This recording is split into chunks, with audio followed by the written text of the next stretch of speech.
Hello, everyone, and welcome back to the Suzanne and Sarah YouTube channel. I am Suzanne Moore, realtor in beautiful sunny Bend, Oregon with Real Broker and the founder of the Central Oregon Investor Network, which brings together investors not only from Central Oregon, but from all over the country to share resources, learn from one another, and create more passive income in our lives from real estate investments.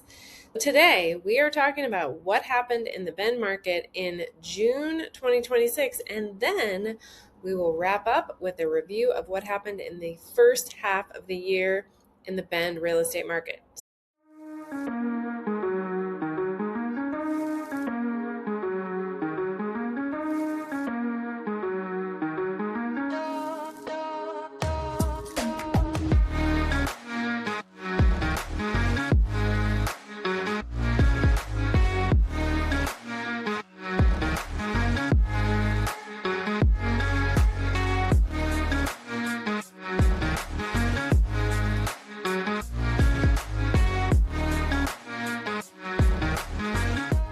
What is the headline for June? Bend's median home price dropped $67,000 since last month.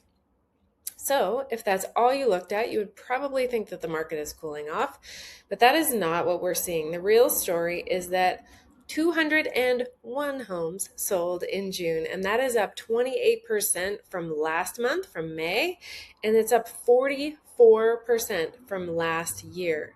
So 44% more homes sold in June 2026 than 2025. That is a big headline, you guys. So what does that mean? That means that buyers did not disappear. In fact, more buyers entered the market than we have seen in over a year. And I think people are finally just getting back out there. And so the question I'm sure you're all asking is like, okay, there's more buyers, but why did prices fall? Well, that happens when the mix of homes that sell changes. So we've talked about this before. May was a month where we saw a lot of luxury home sales. That's defined as anything over $1 million. And so that pushes the median home price up. And last month, it pushed it up to $795,000. So June saw more sales kind of in our bread and butter price range, kind of between 600 to 800,000. And that brought the median home price back down to 728,000. So while we sold more homes in Bend in June than we did in May, we sold more medium price band homes in June. So it just means the different homes sold during that time. And another interesting stat caught our attention, and that was that price per square foot came in almost identical to last year, just $1 off. So that's a key indicator because it basically suggests that underlying home values have been pretty stable year over year. And even while the median home price kind of does this, as it does every month, things are relatively stable. So a couple of other stats to note. This is all just specific to the month of June. Inventory held steady around 3.5 months of inventory, indicating a balanced market between buyers and sellers. That means that it would take 3.5 months for all of the inventory that's on the market right now to sell. And our benchmark is anything over two months. Means that it's getting more balanced. And there were times during COVID where it was like half a month or 2 weeks worth of inventory. And that's when things were crazy, if you remember those days. Cash buyers remained pretty steady, right around 30% of all sales.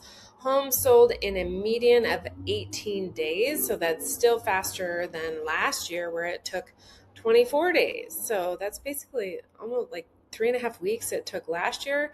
This year it's taking just around 3 weeks. So to us, this looks like a healthy market. We're seeing more buyers participate. Inventory is staying balanced. Values are holding pretty steady beneath the month-to-month headline swings. And so for buyers, there are still opportunities to negotiate with more inventory than we have seen in recent years. So they can ask for more concessions or repairs or price decreases. And then for sellers, we've been saying this a lot this year especially, but pricing correctly is still our consistent refrain because testing the market just is not a thing right now. The market is really rewarding homes and sellers that are pricing well, are well presented, meaning they're staged or cleaned up, decluttered, and pretty much the market is ignoring the homes that aren't. And I just did our Real Deal email newsletter. I mean, I write it every single week, but I did it a couple weeks ago, and almost everything we featured had been on the market for over 100 days. So things are sitting for sure if they're not priced well, or if they don't present well on your phone where people are looking. So that is a recap of June. And now that we are officially into Q3, it is time to look at how the first half of 2026 shaped up for the Bend real estate market. And here is what you need to know. The biggest headline from the first half of the year is not prices, it is participation. What does that mean? That means 914 homes sold in the first 6 months of 2026 compared to 760 during the same period last year. That's a 20% increase in sales, meaning there are more buyers getting off the sidelines. So that's huge. That's what we want to see. That's what sellers have been waiting for. And this is happening despite interest rates still being high in the mid sixes. Inventory has increased from about 2.5 months in January to 3.5 months today. So that's not unusual. We oftentimes see inventory and number of sales decline in the winter.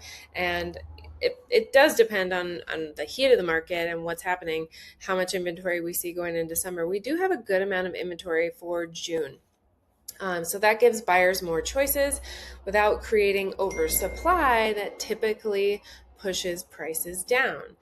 Cash buyers pretty much accounted for 30% of all sales in the first half of the year. That's pretty typical, down from about 35% last year. Could be a good sign. It means that people are financing more, or just not using cash right now, and there could be any number of reasons for that. Price per square foot is basically unchanged from a year ago. And so while median home prices have, like we said, they've bounced around from month to month, those underlying values have been really stable. And what that means is there are more buyers, there are more homes selling, there is more inventory, and all that makes for a really stable market. There's not an oversupply, there's not tons of buyers competing for very few listings like we saw during COVID times. Like, things are really balanced now, and this is what we want. This is what creates a really healthy market, and that's where we feel like we're heading into in the second half of 2026. So if you are curious what we are predicting for Q3 Bend real estate market, send us a note or book a call with me. I would love to chat with you and tell you what I think is going to come in the third quarter and second half of 2026 in the Bend real estate market. As always, we bring you the latest and greatest. We give you the insights, not just the data, and we tell you what it means here on the Suzanne and Sarah YouTube channel. So we hope you liked this video. If you did, please give it a thumbs up and subscribe. And we will be back next month to tell you what happened in the month of July. Thanks so much. See you next time.